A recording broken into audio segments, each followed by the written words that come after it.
कोकणातील प्रत्येक अपडेट जाणून घेण्यासाठी आजच माझे कोकणच्या सोशल मीडिया प्लॅटफॉर्मला लाईक, फॉलो आणि सबस्क्राईब करा. किंवा 1 तासापेक्षा जास्त या लहान मुलांचा स्क्रीन टाइम नसावा. दुसरं, त्यांना विचार करण्यासाठी आपण त्यांना प्रोत्साहित केलं पाहिजे.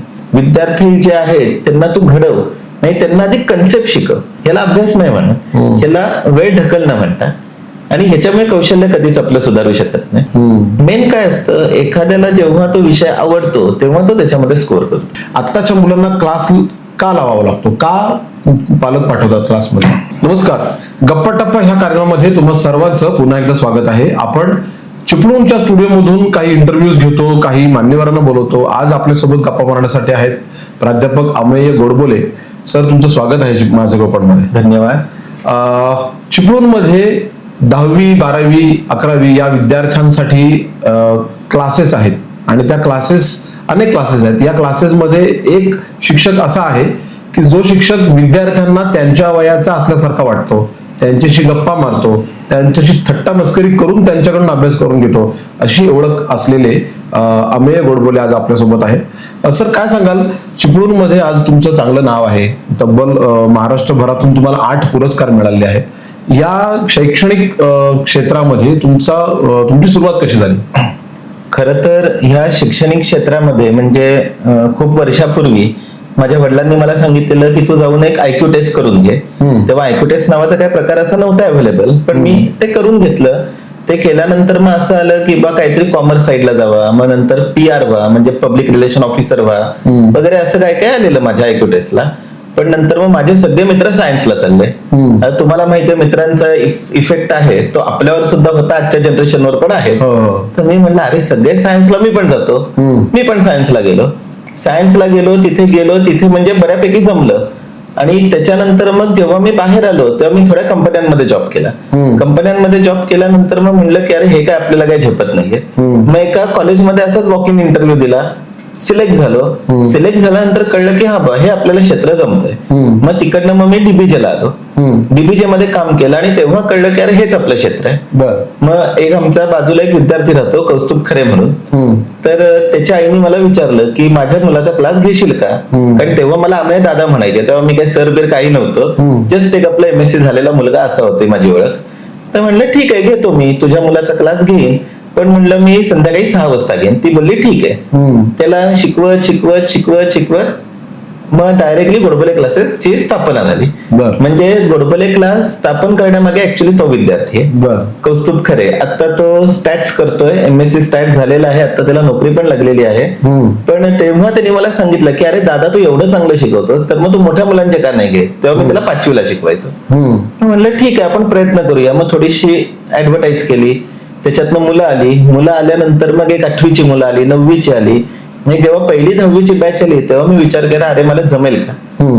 आणि तेव्हा मी दांडेकर सरांना भेटलो. म्हणलं सर असं आहे, मी 10वीची मुलं घेतोय. ते बोलले घे. म्हणलं सर पण मला जमेल का, मी कधी 10वी घेतली नाहीये. ते म्हणाले तुझ्या क्लासचं नाव काय? तर म्हणलं गोडबोले. तर म्हणाले गोडबोले हे नाव तू पडताना आयुष्यात कधी बघू शकत नाहीस, मग तू बिंदास घे, तू काहीतरी करशील. आणि तेव्हापासून आजपर्यंत 14 वर्ष झाली आहेत, एकही विद्यार्थी नापास झाला नाही.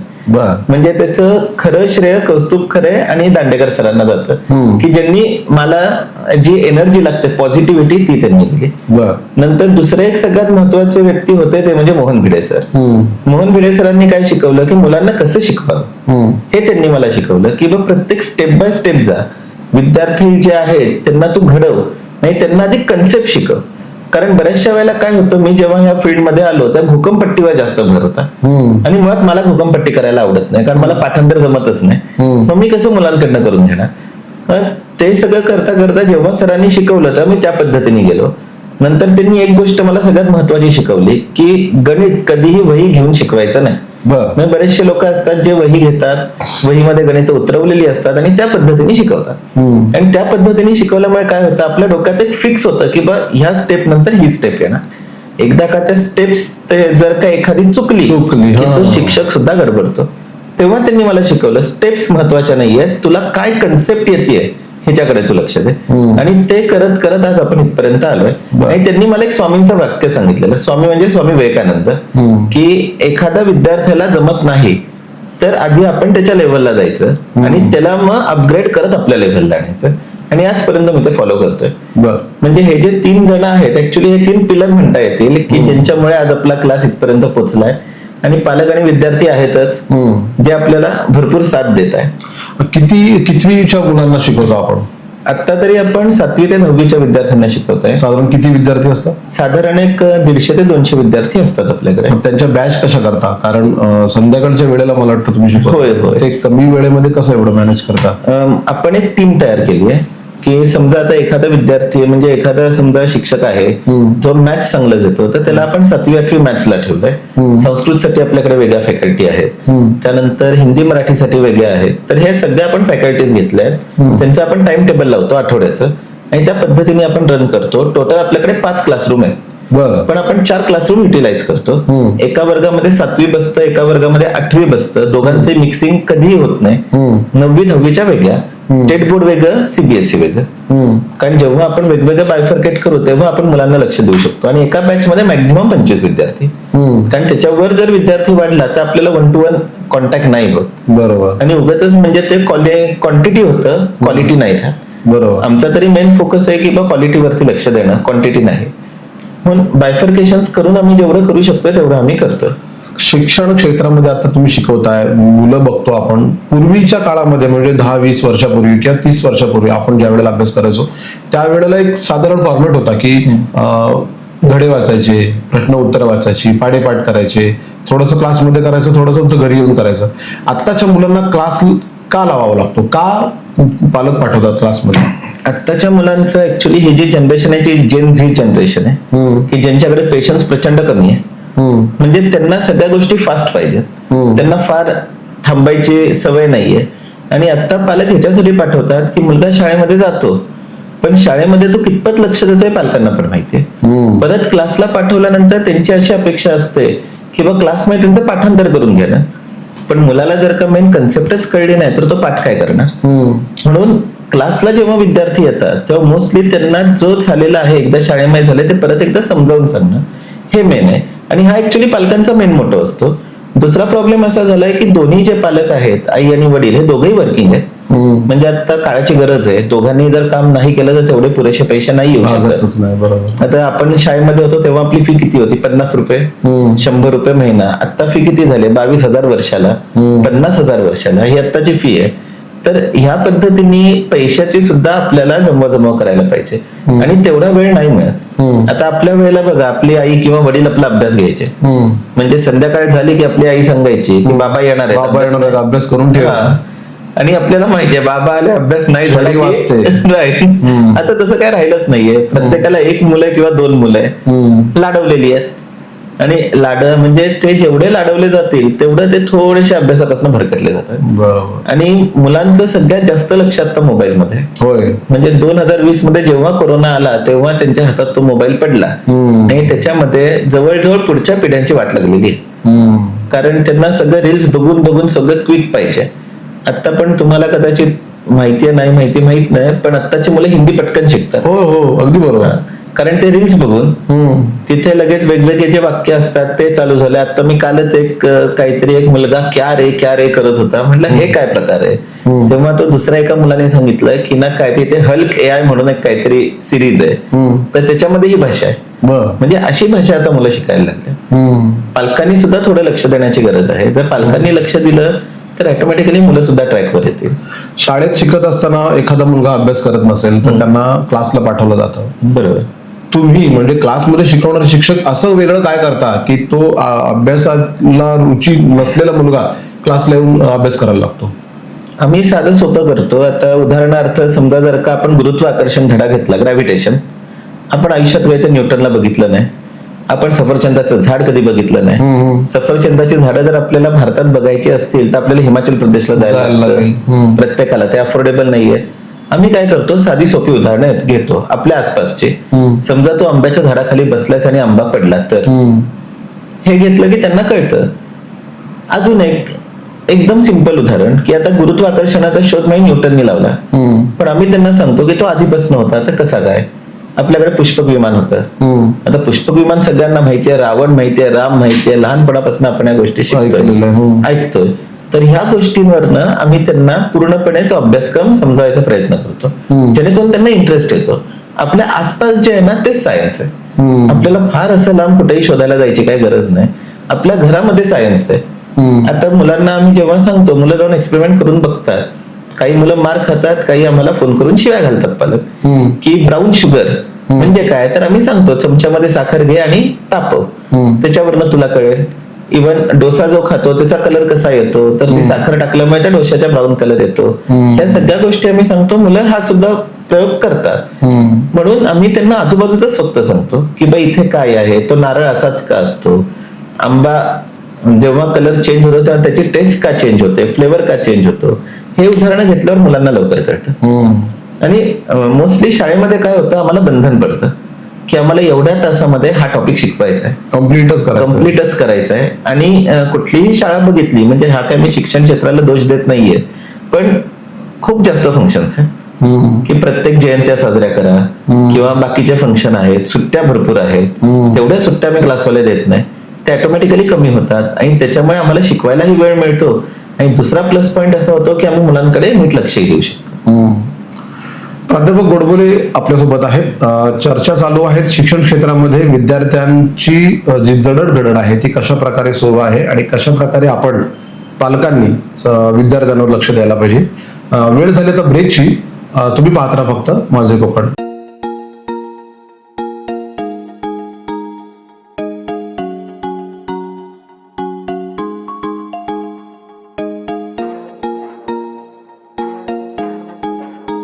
ब्रेक नंतर पुन्हा एकदा स्वागत आहे माझं कोकणच्या गप्पा टप्पा ह्या कार्यक्रमात. चिपळूण मधले नामवंत प्राध्यापक गोडबोले आपल्यासोबत आहेत. आपण त्यांच्याशी गप्पा कंटिन्यू करूया.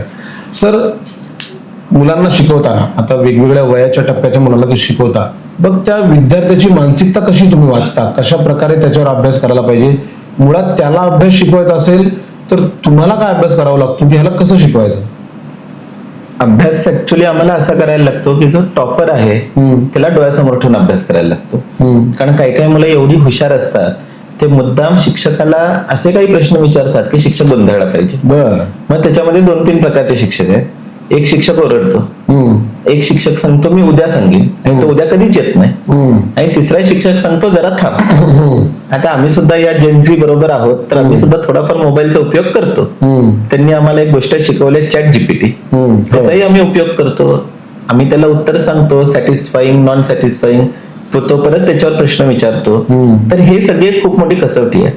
मुळात ह्या क्षेत्रामध्ये यायच्या आधी मला असं वाटलेलं की शिक्षण क्षेत्र खूपच सोपं आहे, काय एक पुस्तक घ्यायचं, शिकवायचं, झालं. पण तिथे आल्यानंतर कळलं की अति अवघड क्षेत्र आहे. कारण आपल्याला पूर्ण टॉप पासून बॉटम पर्यंत त्याची तयारी करायला लागते. सगळ्या विद्यार्थ्यांना सगळेच विषय आवडत नाही. काही जणांना मराठी आवडतं, काही जणांना इंग्लिश आवडतं. इंग्लिश मिडियमच्या मुलाला मराठी आवडतं आणि मराठी मिडियमच्या मुलाला इंग्लिश आवडतं. हा प्रॉब्लेम असतो. त्याच्यानंतर इतिहास, भूगोल काही जणांना खूप चांगला आवडतो, खूपच. आणि काही जणांना इतिहास, भूगोल मध्ये काही इंटरेस्टच नसते. काही जणांना सायन्स आणि मॅथ्स ह्याच्यामध्ये खूप जास्त रुची असते. तर साधारण एक 15 दिवस गेले की आम्हाला कळतं की बाई ह्याला कुठला विषय आवडतोय. मग त्याला आम्ही स्ट्रॉंग पॉइंट्स आणि वीक पॉइंट्स असं म्हणतो. ह्याचा कुठला स्ट्रॉंग सब्जेक्ट आहे, तर बा इतिहास, भूगोल चांगला आहे, त्याचं इंग्लिश चांगलं आहे. नॅचरली इतिहास, भूगोल चांगलं असलं की इंग्लिश किंवा मराठी हे विषय चांगले असतात, कारण ते भाषाशी आणि त्या विषयाशी मिळते जुळते. ज्याला ह्यामध्ये रुची नसते त्याला काय आवडतं, तर त्याला आवडतं सायन्स आणि मॅथ्स हे आवडतं. मग आम्ही ते त्या पद्धतीने मुलांना घेतो की आता ज्याला इतिहास, भूगोल चांगला आहे पण त्याला सायन्स, मॅथ्स आवडत नाहीये, तर त्याच्याकडनं त्याच्यावरती थोडीशी मेहनत करून घ्यायची. मग त्याला त्याच्या लेव्हलला जाऊन सायन्स शिकवायचं. ज्याला सायन्स, मॅथ्स आवडते पण इतिहास, भूगोल नाही आवडत आहे, त्याला ते जे काही पूर्ण लेसन आहे तो गोष्टीच्या स्वरूपात सांगायचा. म्हणजे आता जे आपले CBSE आहे, तर CBSE मधला सगळा जो इतिहास आहे तो युरोपचा आहे. मुलांनी कधी युरोप बघितला नाही, पण त्यांचा इतिहास आहे. मला तो युरोपचा इतिहास आहे तो त्यांना रंगवून सांगायचा, त्याला थोडस आपल्या मातीशी जुळवून सांगायचा की त्यांना तो आवडतो. मेन काय असतं, एखाद्याला जेव्हा तो विषय आवडतो तेव्हा तो त्याच्यामध्ये स्कोअर करतो. पण जर का त्याला तो विषयच आवडला नाही तर तो स्कोअर नाही करू शकत. आता सायन्स 2 म्हणजे 10वीच्या विद्यार्थ्यांना सायन्स 2 खूप आवडतो. का आवडतो, कारण त्याच्यामध्ये काय air pollution, noise pollution, sound pollution हे आपल्या आजूबाजूचं सगळं. आजूबाजूचं आहे. पर्यावरण असलं की त्यांना लवकर आवडतं. सायन्स पण तेव्हा त्यांना कसं आवडत नाही, कारण त्यांना बऱ्याचशा गोष्टी इमॅजिन करायला लागतात. इलेक्ट्रिसिटी इकडनं इकडे गेली, अरे पण दिसतीये कुठे, जाताना पण दिसत नाहीये, फक्त लाईट पेटलं की हा लाईट आहे असं आपण म्हणतो. मग ह्या गोष्टींकडे आम्हाला जास्त लक्ष द्यायला लागतं. जरी ते इमॅजिन करायचं असलं तरी त्यांना ते इमॅजिन करायला लावायला लागतं. आणि मोस्टली जेव्हा आम्ही विद्यार्थ्यांना बघतो तेव्हा आम्हाला एक गोष्ट कळते, 2 प्रकारचे ब्रेन आहेत. एक आहे इमॅजिनरी ब्रेन, दुसरा आहे कॅल्क्युलस ब्रेन. कॅल्क्युलस ब्रेन वाला जो असतो तो मॅथ्स खूप चांगला करतो, स्पेशली अल्जेब्रा. आणि जो इमॅजिनरी ब्रेन वाला असतो तो जॉमेट्री आणि फिजिक्स ह्याच्यामध्ये तो एकसारखे विषय वाटल्यामुळे. एक्झॅक्टली. आणि त्यामध्ये आपल्याला इमॅजिनेशन जास्त लागतं. म्हणजे आता एखादी गोष्ट आहे की बा एक डायग्राम आहे 3D, म्हणजे प्लेन आहे, 2D डायग्राम आहे, तर त्याला 3D करायला लागतं आपल्याला आपल्या मेंदूमध्ये. कॅल्क्युलस वाला नाही जमवू शकत, पण इमॅजिनरी वाला करू शकतो. मग त्या पद्धतीने आम्ही त्या मुलांना बायफर्केट करून परत त्यांना शिकवतो. मुलांना शिकवत असताना पुढचा प्रश्न, विषय परिचय कसा करायचा, कसं घ्यायचं मुलांकडनं करून? विषय परिचय थोडक्यात जेव्हा मुलाला आम्ही ऍडमिशन देतो तेव्हा आम्ही एक एक विषय शिकवायला सुरुवात करतो. आणि साधारण त्याला त्याचं थोडंसं वाचन करून घेतो वर्गामध्येच. जेव्हा वाचन करून घेतो तेव्हा कळतं की बा त्या चेहऱ्याच्या हावभावामुळे की बा याला वाचायला आवडते की नाही आवडत आहे. ज्याला लँग्वेज आवडते तो पटकन वाचतो, पण ज्याला आवडत नाही तो असा वाटतो की जसं की काय ह्याला आता शिक्षा दिलेली आहे आणि याला उसून अंदमानला टाकायचं, या पद्धतीत तो चेहरा करून वाचायला लागतो. मग असं जर का झालं तर समजायचं की नाही बा ह्याचं लँग्वेज पुअर आहे. अगदीच एखाद्या विद्यार्थीच्या पुढे डोकं पुढे करायला लागत असेल, अगदीच एखादा ढ असेल, म्हणजे तुमच्या क्लासला सूट न होणारा वाटत असेल की हा का आला माझ्या क्लासला, तर त्याला कसं हँडल करता? तसं भरपूर वेळा वाटतं आम्हाला, दरवर्षी वाटतं.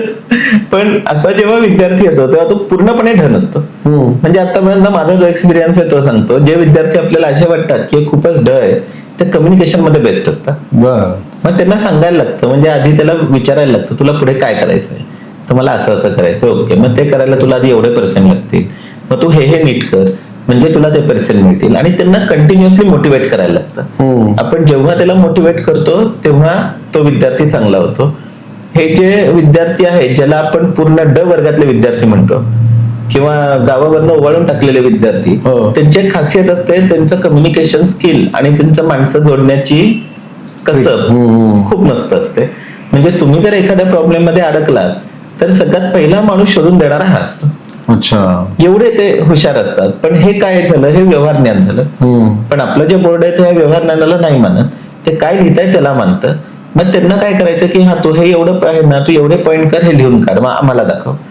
आणि असं करून गोड बोलून बोलून बोलून त्यांच्याकडनं काम करून घ्यायला लागतं. कारण हे विद्यार्थी एकदम व्हायलंट असतात. जर त्यांना तुम्ही क्रॉस गेलात की ते तुमच्यापासून तुटले, मग त्यांना तोडून नाहीच ना. यालाच अनुषंगाने एक प्रश्न आहे. हल्लीचे विद्यार्थी आपण बघायला गेलो ना तर लवकर चिडतात. होय. पूर्वी बाबा येणार आहेत, अभ्यास करून ठेव, ह्या भीतीने विद्यार्थी अभ्यास करून पूर्ण ठेवायचे. बाबांसमोर वही दाखवली, बाबांनी मान डोलवली की हा ओके. पण आत्ताचे विद्यार्थी आई वडिलांनी बोलल्यानंतरही थोडा अतिरेक करून दाखवतात. थोडा स्वभाव त्यांचा चिडचिडा झालेला आहे. कसं हँडल करायचं अशा विद्यार्थ्यांना? कारण 4वी-5वीच्या विद्यार्थ्यांपासूनची पालकांची कंप्लेंट आहे. बरोबर. ह्याच्या मागे 2-3 सगळ्यात मोठे ड्रॉबॅक आहे. एक नवीन शब्द आलाय, तुम्ही पण ऐकला असेल, सॉफ्ट पेरेंटिंग. तर सॉफ्ट पेरेंटिंगचा हा सगळ्यात मोठा इश्यू आहे, दोष आहे. आपल्याला काय माहिती की बाबा आले, जर अभ्यास नसेल तर काय होणार, दंडे पडणार, छडी मिळणार. आता सॉफ्ट पेरेंटिंग झालंय. आता वडील काय फार हात उगारत नाही, वडील काय मारत नाही. पण त्याच्यामुळे ठीक आहे, नाही केलं म्हणून काय होईल, ओरडतील, अजून काय होईल. तर हे थोडंसं आपल्यालाच बदलायला पाहिजे. अगदी दणके जे असं नाही, पण ऍटलिस्ट एवढ्या पद्धतीने भीती तयार करा की ती रिस्पेक्टफुल असेल, धाक असला पाहिजे. दुसरं झालंय, ते जे गेम खेळतात ते किंवा ते जे व्हिडिओ बघतात ते मॅक्झिमम व्हिडिओ बघा मारामारीचे. आत्ताचे आपले पिक्चर सेम आहे की बा ह्याला मार, त्याला मार, एक फाईट मारली की 4-5 जण उडत आहेत. तर ते त्यांच्या डोक्यामध्ये आहे. त्याच्यामुळे त्यांचा व्हायलन्स वाढत गेलाय. आणि हा व्हायलन्स जर तुम्हाला कंट्रोल करायचा असेल, समजा विद्यार्थ्यांना जर तो कंट्रोल करायचा आहे, तर पेरेंट्सनी 2 गोष्टी तरी पाळायला पाहिजेत. पहिलं, विद्यार्थी आसपास असताना मोबाईल वापरू नये, स्वतः वापरू नये. आपण नाही वापरला तर आपण त्याला सांगू शकतो तू वापरायचा नाहीस. मुलं काय म्हणतात की आमचे आई वडील वापरतात, मी का नाही वापरायचं. आणि दुसरं म्हणजे त्याला निसर्गामध्ये फिरवा. आपल्याकडे निसर्ग खूप आहे चिपळूणमध्ये. जर असं त्याला ट्रेकिंगला न्या किंवा बागेमध्ये न्या किंवा अजून कुठे न्या, त्याची एनर्जी बाहेर जाते. हे जे चिडचिडेपण आहे ना, ती एनर्जी आतमध्ये राहिल्याचा परिणाम आहे.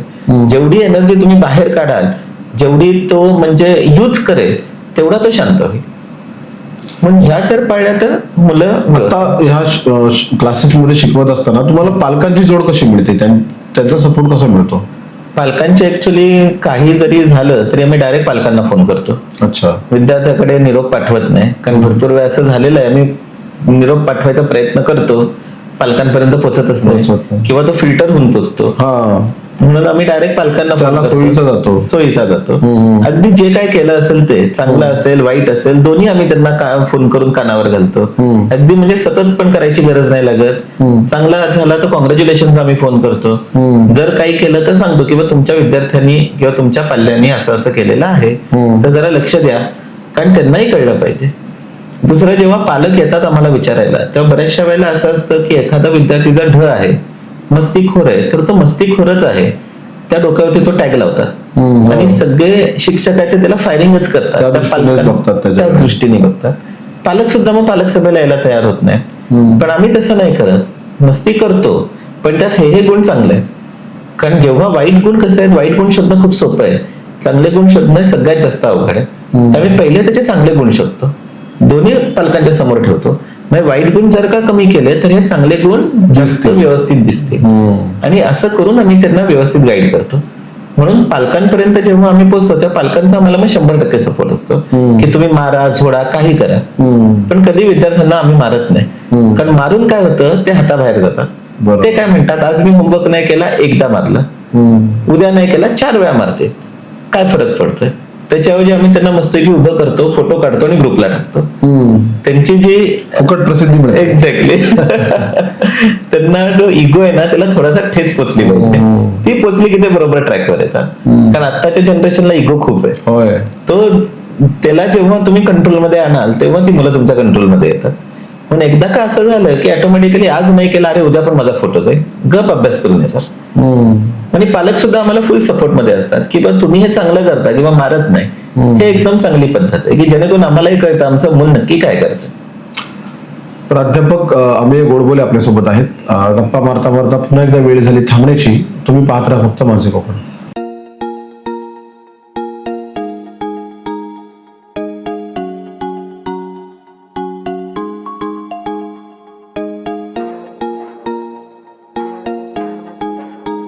ब्रेक नंतर पुन्हा एकदा स्वागत आहे. आपल्यासोबत आहेत अमेय गोडबोले, जे प्राध्यापक आहेत आणि गोडबोले क्लासेस नावाने ते चिपळूणमध्ये मुलांना घडवण्याचा प्रयत्न करतात. सर, हास्य जत्रेमध्ये आपला चिपळूणचा एक कलाकार आहे ओंकार भोजने, आणि त्याने वही उघडली की त्याची 2 वाक्य ठरलेली असतात, साइन कॉस थिटा. तर हे साइन कॉस थिटा, ट्रिग्नोमेट्री हे विद्यार्थ्यांना तुम्ही कसं शिकवता किंवा त्याचा उपयोग जीवनात होईल हे कसं समजावून सांगता? शक्यतो म्हणजे आमचं तरी असं म्हणणं आहे की जे काय आपण आता शिकतोय ते कधीच वेस्ट जात नाही. म्हणजे मला एका विद्यार्थ्याने विचारलं की साइन कॉस थिटाचा आम्हाला काय उपयोग? म्हणलं मला उपयोग आहे, कारण म्हणलं माझं पोट भरलं जातंय, मला उपयोग आहे. पण विद्यार्थ्यांनाही त्याचा खूप उपयोग आहे, कारण ह्या ज्या काही सगळ्या पद्धती आहेत या भाग लावायच्या सोप्या पद्धती आहेत. फॉर्म्युला वापरून भाग लावायच्या सोप्या पद्धती आहेत, जे त्यांना पुढच्या आयुष्यात उपयोगी पडतात. म्हणजे 11वी 12वी सायन्सला गेलेल्यांना सायन्सला, कॉमर्सला जेव्हा जातात तेव्हा ते क्रेडिट डेबिट असतं त्यासाठी हा उपयोगी पडतात. पण मुलं काय करतात, त्याच्याकडे त्या अँगलनी बघत नाहीत. इव्हन आता तुम्हाला सांगतोय की ट्रिग्नोमेट्री जे आहे त्याचं नाव त्रिकोणमिती होतं. ते गणित शिरोमणी भास्कराचार्य यांनी 12व्या शतकामध्ये लिहून ठेवलेले आहे. आणि त्यांचं एक पुस्तक आहे लीलावती म्हणून. त्या लीलावतीमध्ये त्यांनी एवढे प्रश्न दिलेत की ना आत्ताच्या प्रश्नांना सुद्धा ते लाजवेत. एवढे सुंदर त्यांनी प्रश्न, म्हणजे अगदी कमळाचं फूल किंवा साप आणि मोर यांच्यामध्ये असलेलं युद्ध, तर ते सगळं बांधून त्यांनी ते प्रश्न तयार केलेले आहेत. म्हणजे हे सगळं आपल्या भारतामध्ये पूर्वापार होतं. फक्त आपल्या मुलांचं काय झालं की ना, आपल्या मुलांना ते शिकायला कंटाळा येतो. तर आम्ही काय सांगतो की ह्या ज्या काय गोष्टी आहेत ह्या जर का आपले पूर्वज, मोबाईल नव्हता, कुठलाही ऍप नव्हता, तेव्हा जर ते करू शकतात, तुम्ही का नाही करू शकत? आणि या सगळ्या गोष्टींचा पुढे जर का तुम्ही कौशल्याच्या बाबतीत जर विचार केलात तर बरेचसे जे इंजिनियर्स आहेत, जे रस्ता बनवतात, बँकिंग ऑफ रोड्स, त्याला आत्ताच सगळं 9वी 10वी आणि 11वीचं कॅल्क्युलेशन लागतं. कारण बँकिंग ऑफ रोड कदाचित तुम्ही ऐकलं असेल, जिथे रस्त्याला असा एक कर्व असतो, गाडी बाहेर जायला नको म्हणून, सेंट्रिपेटल सेंट्रिफ्युगल फोर्स वगैरे. तर त्या सगळ्यावरती 9वी 10वी 11वी ह्याच कॅल्क्युलेशन आहे. दुसरं आहे की जे ब्रिजेस बनवतात, आता आहे ना तो, म्हणजे दोऱ्या बांधून ब्रिज बनवतात, सेंटरला सगळा त्याचा हे ठेवतात, वेट ठेवतात, त्याला सुद्धा ह्या गोष्टी वापरल्या जातात. म्हणून ह्या ज्या काही गोष्टी आहेत, आपल्याला आयुष्यभर उपयोगी पडणारच आहेत. फक्त आपण त्या कुठल्या अँगलनी बघतो हे महत्वाचं आहे. इव्हन एक छोटस जे मी विद्यार्थ्यांना सांगतो ते सांगतो. विद्यार्थी अभ्यास करतात. अभ्यास म्हणजे काय? शिक्षकांनी सांगितलं, पालकांनी सांगितलं म्हणून करायचं. अभ्यास केल्यामुळे आम्हाला कामं करायला लागत नाही, हे विद्यार्थ्यांची मानसिकता आहे. पण तुम्ही द्रोणाचार्यांची गोष्ट ऐकली असेल. द्रोणाचार्य होते ते फक्त राजपुत्रांना शिकवायचे, आणि त्यांच्याकडे एक भिल्ला आला शिकायला, ज्याचं नाव होतं एकलव्य. तर एकलव्य म्हणाला की बा मला तुमच्याकडनं शिकायचंय. ते नाही म्हणाले. तो म्हणाला ठीक आहे. त्यांनी त्यांचे पाया पडले, निघून गेले. निघून गेल्यानंतर त्यांनी द्रोणाचार्यांचा एक पुतळा बनवला. ते रोज बघायचे द्रोणाचार्य कसा शिकवतात, आणि एकलव्य जाऊन स्वतः अभ्यास करायचे. अभ्यास करता करता एकदा जेव्हा ते ह्या सगळ्यांना शिकवत होते, कौरव आणि पांडवांना, तर द्रोणाचार्यांचा एक कुत्रा गेला, आणि तो जिथे एकलव्य प्रॅक्टिस करत होते ते जाऊन तो भुंकायला लागला. तर भुंकल्यानंतर एकलव्याने इरिटेट झालं. त्यांनी 3 बाण मारले त्याच्या तोंडात, पण ते असे मारले की कुत्र्याच्या तोंडात होणार नाही, थेंब रक्त नाही. बरोबर, त्याचा आवाज बंद. हा अभ्यास आहे. म्हणजे एखादी गोष्ट जर सतत केली आणि जर त्याच्यावर परफेक्शन आलं तर त्याला आपण अभ्यास म्हणतो. आता विद्यार्थी कसा अभ्यास करतात, उद्या पेपर आहे तर आज ते आधी पुस्तकं शोधतात, मग मित्राला विचारतात अरे हे येणार काय, तू काल गेलेलास काय, हे सगळं विचारून मग ते अभ्यास सुरू करतात. ह्याला अभ्यास नाही म्हणत, ह्याला वेळ ढकलणं म्हणतात. आणि ह्याच्यामुळे कौशल्य कधीच आपलं सुधारू शकत नाही. जे आपलं कौशल्य आहे ते जर का सुधारायचं असेल तर सुरुवातीपासून आपण त्याच्यावर ब्रशअप केलं पाहिजे. आत्ताच्या शिक्षण पद्धतीमध्ये पालकांनी असं काय करायला पाहिजे की मुलं स्वतःहून अभ्यासाकडे वळतील? कारण मी असं बघितलेलं आहे की 4थी 5वीतला जरी विद्यार्थी असू दे किंवा 2री 3रीतला असू दे, आला बॅग टाकली की तो हातात मोबाईल घेतो. बरोबर.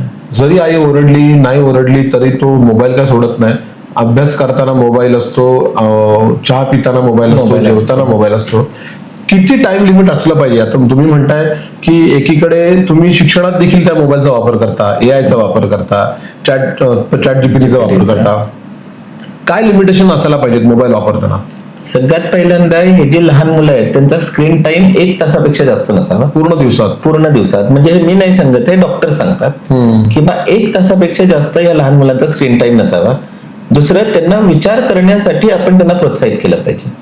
कुठली गोष्ट तुम्ही आधी विचार करा. आजकाल मुलं विचार नाही करत, मोबाईल काढतात, उत्तर घेतात. आणि तिसरं म्हणजे पालकांनी जो काही त्यांच्याकडे वेळ असेल तो, म्हणजे आता मी असं नाही म्हणणार की बा कंटिन्युअस मुलांबरोबर बसलं पाहिजे, कारण मगाशी जे म्हणलं ते दोघांनाही कमवायला पाहिजे. जो वेळ आहे त्याच्यामध्ये मॅक्झिमम वेळ हा पालकांनी त्या विद्यार्थ्यांबरोबर घालवला पाहिजे. आता असं व्हायला लागलंय की पालक स्वतःच्या दुनियेमध्ये आहेत, विद्यार्थी स्वतःच्या दुनियेमध्ये आहेत, आणि दोघांमध्ये इंटरॅक्शन होत नाही. मग ते इंटरॅक्शन जर का वाढलं तर त्याच्यामुळे विद्यार्थी तो नीट घडेल, चांगला घडेल. म्हणून जास्तीत जास्त जो फोकस आहे तो माझ्या मते पालकांनी आपल्या विद्यार्थ्यावर केला पाहिजे. त्याचा अभ्यास घेऊ नका, पण कमीत कमी बघा काय त्यांनी सोडवलंय, कसं सोडवलंय, ह्याच्याकडे लक्ष द्या आणि त्याला प्रोत्साहित करा. आणि त्याला जेव्हा आपण बाहेर फिरायला नेतो, आता एक खूप घाण सवय असते बघा, आपण जरी बाहेर फिरायला गेलो तरी आधी आपण फोटो काढतो. तर फोटो काढण्यापेक्षा बघ ते काय आहे, त्याला थोडस शेणामध्ये मिसळू दे, शेणामध्ये जरा खेळू दे, मातीत चालू दे. आपली मुलं काय बिलकुल एकदम नाजूक नाहीयेत, त्याच्यामुळे त्यांना एन्जॉय करू दे. तर त्यांना कळेल की बा मी काय बघतोय, मी काय सेन्स केलंय, आणि मग त्यांचं सुद्धा लक्ष, म्हणजे ते त्या गोष्टी त्यांच्या लक्षात राहतील.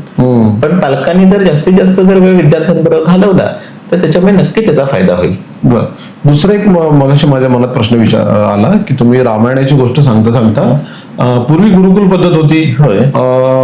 कौरव पांडवांपासून विद्यार्थी गुरुकुलमध्ये जायचे, तिथे अभ्यास करायचे, काही वर्ष तिथे राहायचे, मग आपल्या घरी परत यायचे. आता तर आपण गुरुकुलला पाठवत नाही, मुलांना हॉस्टेलला पाठवतो, ऐकल्यानंतर मुलं घाबरतात. अध्यात्माची कितपत जोड पाहिजे अभ्यास करणाऱ्या मुलांसाठी? खूप पाहिजे, खूप. अध्यात्म आपल्याला मेंदू स्थिर ठेवायला शिकवतो, आणि जेव्हा आपला मेंदू स्थिर असतो तेव्हा आपल्याकडे चांगले विचार डोक्यात येतात. वाईट विचार नाहीये. आत्ताच्या विद्यार्थ्यांचं काय झालंय, ते पूर्णपणे भरकटले. म्हणजे त्याला एमलेस गोललेस म्हणतात तसं झालंय. ते त्यांना माहिती नाहीये काय करायचंय. त्यांचे डिसिजन बाकीचे घेतात. किती मुलं आहेत की जे स्वतःचा डिसिजन स्वतः घेतात, अगदी 100 पैकी 10. बाकीचे लोकच त्यांना बाकीचे डिसिजन घ्यायला लावतात. म्हणून सगळ्यात पहिल्यांदा अध्यात्माची जर का जोड असेल विद्यार्थ्यांना, तर त्यांचा मेंदू शांत राहील आणि त्यातनं ते बरेचशे नवीन नवीन गोष्टी शिकतील. या ज्या काय आपल्या पुरातन ज्या गोष्टी होतात, किंवा रामायण असेल, महाभारत असेल, या सगळ्या गोष्टी सायन्सशी रिलेटेड होत्या. कुठलीही गोष्ट अशी अचानक भयानक आलेली नव्हती. आता मी जे मगाशी तुम्हाला सांगितलं की ग्रॅव्हिटेशन शिकवताना, ग्रॅव्हिटेशन आपल्या पूर्वजांनी शोधलेलं. त्याशिवाय पुष्पक विमान कसं तयार होणार? कारण पुष्पक विमान अँटी ग्रॅव्हिटी जातं. कुठलंही विमान की जे पृथ्वीपासून वर जातं, म्हणजे आधीपासून आपल्याला ग्रॅव्हिटी माहिती आहे, गुरुत्वाकर्षण बल. मग ह्या ज्या काही सगळ्या गोष्टी आहेत, ह्या जर का आपण मुलांना सायंटिफिकली जर सांगितल्या तर त्यांना ते पटतं. आजकाल मुलं अशी आहेत की देव नाहीच आहे. नाहीये, ओके, आम्ही पण म्हणतो देव नाहीये ना, ठीक आहे, मग उद्या काय होणार आहे हे तुला माहिती आहे का? नाही. मग ती जी सुपर नॅचरल पॉवर आहे ती देव आहे. म्हणजे आम्ही त्यांना साधं सोपं देतो, तुझ्यापेक्षा जास्त नॉलेज मला आहे, बरोबर, म्हणजे मी देव झालो, तू नाही. तुझ्या छोट्या भावापेक्षा जास्त नॉलेज तुला आहे, म्हणजे तू त्यासाठी देव झाला. आणि ह्या गोष्टी जेव्हा आपण मुलांना शिकवू तेव्हा ते स्टेबल होतील, स्थिर होतील आणि काहीतरी चांगलं निर्माण करतील. बरोबर, एकाग्र होतील. पुढचा प्रश्न घेऊया. विद्यार्थी आणि पालक यांच्या समोर आणि शिक्षकांसमोर आता पालकांना मुलांना शिकवण्यासाठी आव्हानं कशा प्रकारची आहेत? आव्हानं तर प्रचंड आहेत. सगळ्यात पहिलं आव्हान आहे की मुलं एका जागेवर बसणं, जे की खूप चंचल झाली आहेत. म्हणजे आपल्याकडे ज्योतिषशास्त्र असतं, त्याच्यामध्ये म्हणतात की जर चंद्र जर व्ययात असेल, व्ययात म्हणजे आउट ऑफ फोकस असेल, तर मुलं चंचल होतात. होते का सगळ्यांचे चंद्र आउट ऑफ फोकस आहे, एवढी चंचल आहेत मुलं. म्हणून आधी त्यांना स्थिर करणं. दुसरं म्हणजे त्यांना बाकीच्या डिस्ट्रॅक्शन पासून थांबवणं. खूप डिस्ट्रॅक्शन झाली आहेत. तिसरा आणि सगळ्यात महत्वाचा की पालक, विद्यार्थी आणि शिक्षक एकत्र बसून एक हेल्दी चर्चा करणं. कारण प्रत्येकाला काम आहेत. आजकाल जर तुम्ही बघितलं, म्हणजे आपण जेव्हा शाळेत होतो तर जेमतेम 30 मुलं असायची एका वर्गात. आता एका वर्गात 60-70 मुलं 60-70 आहेत आणि एका शिक्षकाला ते हँडलच होत नाहीत. ते एक मोठं आव्हान आहे. आणि चौथं आव्हान आहे की विद्यार्थ्यांनी आधी स्वतःकडे लक्ष देऊन मला काय येते, मला काय नाही येते हे जाणून घेणं. मग एवढी सगळी आव्हानं आहेत. कारण आजकाल मुलांना शिकवणं बिलकुल सोपं राहिलं नाहीये. 2011 साली जेव्हा मी क्लास घ्यायचो तेव्हाची खूप वेगळी परिस्थिती होती. आता 2026 मध्ये मुलं एवढी बदलली आहेत आणि ती मोस्टली कोरोनाच्या नंतर बदललेली आहे. 2023 पासून आम्हाला हा बदल जाणवतोय की मुलांच्या डोक्यात काहीतरी फार वेगळं आहे, पण ते फोकस नाहीये. आणि ह्या सगळ्या गोष्टी जर आपल्याला बदलायच्या असतील तर तिघांनी एकत्र येऊन व्यवस्थित चर्चा करणं हे गरजेचं आहे. दुसरा एक प्रश्न पडतो मनात. आता तुमच्या 8वी 9वी 10वीच्या मुलांना तुम्ही शिकवता, तर नेमकं वयात आलेली मुलांचा हा टप्पा असतो. मुला मुलींबद्दल आकर्षण असतं, बरोबर. इतर आयुष्यामध्ये चाललेल्या आजूबाजूच्या गोष्टींकडे आकर्षण असतं. मुलांना गाड्यांचं आकर्षण असतं, 2 व्हीलर 4 व्हीलरचं असतं. मुलींना अनेक गोष्टींचं आकर्षण असेल. कशा प्रकारे त्यांना स्थिर करण्यासाठी तुम्ही प्रयत्न करता? सगळ्यात पहिल्यांदा आम्ही त्यांना सांगतो म्हणजे की आई वडील आपल्यासाठी काय करतात. जर का आई वडील काम करतायत तर तुझे कपडे, तुझं खाणं पिणं, तुझी शाळेची फी, तुझी क्लासची फी, म्हणजे महिना तुझ्यावर 20 ते 30 हजार रुपये खर्च करतात, तर त्यांना रिटर्न्स काय पाहिजेत हे सांगितल्यानंतर सगळी मुलं काय ऐकत नाही. 10 पैकी 2-3 मुलं ऐकतात. ते गेले की ठीक आहे, ते पण इमोशनली असतात म्हणून ते पटकन त्याच्याशी मॅचअप होतात. उरलेल्या मुलांना सांगायला लागतं की करिअर काय आहे तुझ्यासाठी, तुला पुढे काय करायचंय. आणि काही मुलं जी आहेत ती आजकाल प्रचंड व्यावहारिक आहेत. मी हे केलं की मला हे मिळणार, मग त्यांना त्या पद्धतीने ग्रुमिंग करायला लागतं. हे ग्रुमिंग करायचं जे काम आहे ना, ते आत्ताचं सगळ्यात मोठं टास्क आहे. एखाद्याला असं सांगायला लागतं की बघ, तू 10वी मध्ये जर एवढे टक्के पडले तर तुझी आई तुला हे देणार आहे, तुझे वडील तुला हे घेऊन देणार आहेत. आणि हे सगळं सांगितल्यानंतर मग ते कुठेतरी लेव्हलला येतात. आणि मगाशी जे तुम्ही म्हणालात की आकर्षण तर म्हणजे आता असं झालेलं आहे की साधारण 9वी मध्ये मूल आलं की 9वी 10वी 11वी 12वी ही 4 वर्ष खूप डेंजर आहे, की ज्याच्यामध्ये मुलांना खूप व्यवस्थित हँडल करायला लागतं. आणि ह्या 4 वर्षामध्ये जर तुम्ही त्या मुलांबरोबर मित्रासारखं वागला तर ते त्यांच्या मनातलं तुम्हाला सांगते. 100% ते चूक असतं, पण आपण लोक मोठं. आता साधारण मी 38 वर्षाचा आहे, जी मुलं आहेत ती 15-16 वर्षाची आहेत, त्यांच्यापेक्षा जास्त जग बघितलेलं आहे. मग त्यांना आपण सांगू शकतो की बा पुढे म्हणजे हे तू ज्या रस्त्यावर चाललायस तिथे हे खड्डे आहेत, त्या खड्ड्यात पडायचंय की लांब राहायचंय हे सांगितलं की मुलांना कळतं. कारण आजकालची मुलं प्रचंड व्यवहारिक, त्यांना माझा फायदा कुठे माझा तोटा कुठे हे लवकर कळतं. दुसरं मुला मुलींमध्ये काय फरक जाणवतो? आताच्या मुली पण तशा फार अभ्यासू दिसतात, तेज दिसतात.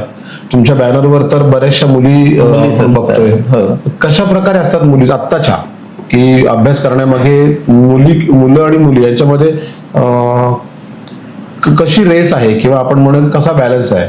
खरं हे जे काय आहे म्हणजे मुली ज्या आहेत अभ्यासू, ते आपण आपल्या पूर्वजांना थँक्यू बोलायला पाहिजे. कारण त्यांनी इतक्या वर्ष मुलींना सप्रेस करून ठेवलं, मुलांना खूप जास्त फ्रीडम दिला अगदी पूर्वीच्या जमान्यात. आणि त्याच्यामुळे मुलींना एका ठिकाणी बसून अभ्यास करणं जमतं, मुलांना नाही जमत. मुलं थोडीशी उन्हाळ असतात, तर मुली जेव्हा शांत बसतात तेव्हा ते व्यवस्थित करू शकतात. आणि मुलींच्या मध्ये क्वालिटी असते, ते बरोबर आपलं सोशल लाईफ आणि आपलं पर्सनल लाईफ या दोन्ही ते वेगळ्या ठेवतात. ते मुलांना जमत नाही. मुली साधारण 16 वर्षात वगैरे आल्या की 16 ते 18 वर्षात की त्या मॅच्युअर होतात, मुलं होत नाही. आणि म्हणून मुलं थोडीशी मागे पडतात, मुली बऱ्यापैकी पुढे जातात. मुलींमध्ये सुद्धा आता जे म्हणजे आम्ही बघतोय की मुलींमध्ये काहीतरी वेगळं करायची इच्छा आहे, ती मुलांमध्ये अजून तयार व्हायला पाहिजे. आज आम्ही म्हणजे भरपूर वेळा मुलांना सांगतो की आता युरोपमध्ये एक नवीन ट्रेंड आलाय, हाऊस हजबंड. बायको कामाला जाते, नवरा घरकाम करतो. तर तसं आपल्याला जर करायचं नसेल तर लवकरात लवकर स्वतःचं काहीतरी डिसिजन घ्या. ते घेताना अजूनही मुलं कुठेतरी कमी वाटतात. कारण त्याच्या मागे रिझन आहे की तुम्ही जे मगाशी म्हणाल ते गाड्यांचं अट्रॅक्शन, गाड्या फिरवायला, मोबाईलचं अट्रॅक्शन. हल्ली 10वी-12वीच्या मुलांच्या हातामध्ये आयफोन दिसतो. बरोबर. 10वीच्या मुलाच्या हातात म्हणजे एकदा का तो 10वी पास आउट झाला की त्याला हातात पहिल्यांदा मोबाईल येतो. 12वीची म्हणजे काशीच होते. तर ह्या सगळ्यापासून वाचवायचं असेल तर पहिल्यांदा पालकांनी खंबीर व्हायला पाहिजे. पालक जेव्हा खंबीर होतील तेव्हा ते या मुलांना व्यवस्थित सेफली बाहेर काढू शकतात. आता तुम्हाला सांगतोय, माझ्याकडे एक मुलगी होती 10वीला, आम्ही ऑक्टोबरमध्ये मीटिंग घेतली, तिच्याकडे 75,000चा मोबाईल होता. बापरे. त्या वडिलांनी घेऊन दिलेला. मीटिंग वगैरे घेतली, म्हणलं असं असं आहे, आता मुलांना मोबाईल देऊ नका, मोबाईलची गरज नाही. तिचे वडील मोबाईलच्या दुकानात गेले, तिथे 1100 वाला मोबाईल घेतला, घरी गेले, तिला सांगितलं तुझा मोबाईल दे, दिला, सिम वगैरे सगळं काढलं, त्या मोबाईल मध्ये टाकलं, हा मोबाईल आजपासून तुझा. विचारलं नाही तिने का, ठीक आहे, एक्झाम झाल्यानंतर तुला तुझा मोबाईल मिळेल, ओके म्हणाली. एकदाही विचारलं नाही का. तेच मुलाच्या बाबतीत, का आत्ता का, दिवाळी होऊन जाऊ दे, हे होऊ दे, म्हणजे हा फरक पडतो. म्हणून मुली पुढे आहेत आता, आणि ही त्यांची मेंटॅलिटी आहे की जी त्यांनी बदललेली आहे स्वतःची स्वतः. जाता जाता एक शेवटचा प्रश्न माझ्या मनात आलाय, तो मी तुम्हाला विचारतो की आत्ताच्या काळामध्ये बरेचसे प्रश्न आपण ह्या इंटरव्ह्यू मध्ये घेतले की आता पालकांनी लक्ष देणं हे फार महत्वाचं आहे. वर्गामध्ये, शाळेतल्या वर्गांमध्ये विद्यार्थी जास्त असतात, क्लासेसमध्ये कमी असतात, त्याच्यामुळे तुम्हाला त्याच्यावर लक्ष द्यायला लागतं. पालकांनी असं काय करायला पाहिजे की मुलं त्यांच्याशी जास्त फ्रेंडली होतील आणि सगळं येऊन पालकांना सांगतील? कारण आता तसं बघायला गेलं तर आई ही पालक कुठल्याही विद्यार्थ्याची पहिली मैत्रीण असते. सगळ्या गोष्टी आपण देखील आईला पहिलं सांगायचो बाबांच्या भीतीमुळे. आता असं काय करायला पाहिजे की जे विद्यार्थी आपल्या आई वडिलांना किंवा आई दोनपैकी एक, आईला किंवा वडिलांना दोघांपैकी एकाला जाऊन सगळं मनातलं सांगतील, असं काय करायला पाहिजे? सगळ्यात पहिल्यांदा आपल्याला आपलं पेशन्स वाढवायचं आहे आणि ऐकायचं कौशल्य वाढवलं पाहिजे. पूर्वी आपण जेव्हा आपल्या आईला सांगायचो तेव्हा आपली आई म्हणायची का की गप्प बस, माहितीये मला हे, कधीच नाही म्हणली. तिने सगळं ऐकून घेतलं. ते आजकालची आई करत नाही. ती म्हणते हा थांब जरा, मला काम आहे, थांब जरा, मला ही मीटिंग आहे, थांब मला ऑनलाईन हे काम करायचंय. ते सगळं बाजूला ठेवून तू बोल, मी ऐकते. हे जेव्हा घरातले करतील, मग हे जेव्हा आपली आई करेल तेव्हा ती ऑटोमॅटिकली मुलाच्या मनातलं सगळं कळेल. आणि ऐकायचं म्हणजे मी मगाशी म्हणलं ते आधी, ऐकायचं कौशल्य जेव्हा आपण वाढवू तेव्हा आपण त्या मुलाशी डायरेक्टली कॉन्टॅक्ट होऊ. कारण वेळ द्यायला पाहिजे. कारण काही काही गोष्टी अशा असतात की ज्या फारच फालतू असतात की ज्या आपल्याला वाटतं हे काय आहे, पण ते त्या मुलासाठी खूप मोठे आहे. कारण त्यांनी त्या आयुष्यात पहिल्यांदा केलेलं. म्हणजे आता एखाद्याने जर पिझ्झा खाल्ला, असंही झालेलं आहे आमच्या इथे प्रसंग. एका मुलाने 10वी मध्ये पहिल्यांदा पिझ्झा खाल्ला, तर तो सांगत होता की अहो टीचर तुम्हाला माहिती आहे मी पिझ्झा खाल्ला, म्हणजे आमच्या इथे एक मॅडम आहेत त्यांना तो असा लागत होता, हे होता ते होता. ज्या मॅडमना तो सांगत होता त्यांनी तर 1000 वेळा खाल्ला, पण त्या त्याला विचारत अरे हो मग अजून काय होतं, हे काय होतं. हे जेव्हा पालक करतील तर ऑटोमॅटिकली त्यांचे फ्रेंडशिप वाढेल आणि फ्रेंडशिप वाढली की आपण होणारे जे पुढचे धोके आहेत आयुष्यातले तिथनं मुलांना बाजूला काढू शकतो. कारण आता एकदा का मूल 10वीत गेलं की त्यांच्या दृष्टीने काहीच येत नाही अशी फक्त 2 माणसं आहेत जगात, एक म्हणजे पालक आणि दुसरे म्हणजे शिक्षक. त्यांना काहीच येत नाही. काहीच येत नाही आणि ज्यांना सगळं कळतं ते त्यांचे मित्र. मग जर का तुम्हाला पण जर त्यांचा मित्र व्हायचंय तर पहिलं त्यांच्या लेवलला जावा. त्यांच्या लेवलला गेलं की आपण त्यांचे मित्र होऊ आणि ऑटोमॅटिकली आपण त्यांना आपलंसं करू शकतो. वेळ झालेली आता इथे थांबण्याची. पालकांना विनंती की प्राध्यापक अमेय गोडबोले यांचं चिपळूण मधल्या पालकांशी तर इंटरॅक्शन होत असतंच, पण माझे कोकणच्या माध्यमातून कोकणातल्या आणि कोकणाच्या बाहेरील अगदी महाराष्ट्र नव्हे तर महाराष्ट्र बाहेर पर्यंत आपल्या चॅनलचे जे सबस्क्रायबर आहेत ते देखील हा इंटरव्ह्यू बघणार आहेत. सरांनी एकच संदेश दिलेला आहे की मुलांबरोबर घालवणारा जो वेळ आहे तो वेळ वाढवा, त्यांच्याबरोबर गप्पा मारा, त्यांच्याबरोबर असा वेळ घालवा की ते तुमचे मित्र आहेत असं त्यांना वाटलं पाहिजे. त्यांच्याशी चर्चा करा, वेगवेगळ्या विषयावर त्यांच्याशी गप्पा मारा.